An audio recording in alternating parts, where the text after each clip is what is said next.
президенти иёлоти муттаҳидаи амрико Доналд Трамп дастур додааст, ки сар аз ҳафтаи оянда шаҳрвандони 12 кишвар аз ҷумла Эрон, Афғонистон ва Яман аз ҳаққи вуруд ба амрико маҳрум шаванд.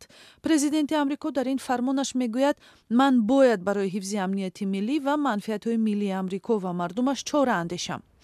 дар наворе ки рӯзи 4 июн дар шабакаи X нашр шуд, Трамп сабаби қабули ин тасмимро шарҳ дод.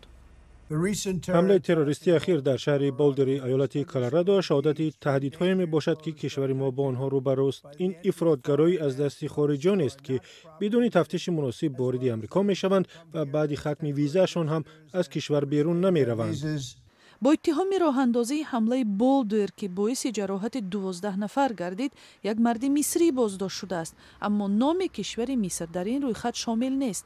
ҳамин тариқ аз 9 июн вуруди шаҳрвандони Афғонистон, Яман, Эрон, Мианмар, Ҳаитӣ ва 7 кишвари африқоӣ Сомалӣ, Судон, Либия, Чад, Конго, Гвинея ва Эритрея манъ шудааст.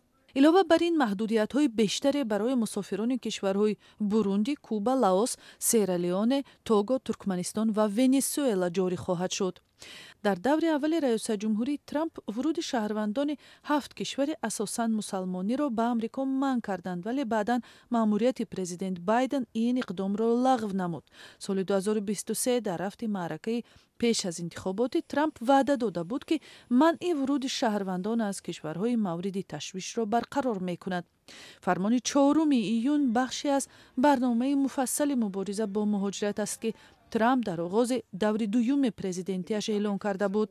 моҳи январ ӯ ба аъзои ҳукумати амрико дастур дода буд, ки рӯйхати кишварҳоеро, ки шаҳрвандонашон қабл аз вуруд ба амрико бояд аз таҳқиқи ҷиддии амниятӣ гузаранд, тартиб диҳанд.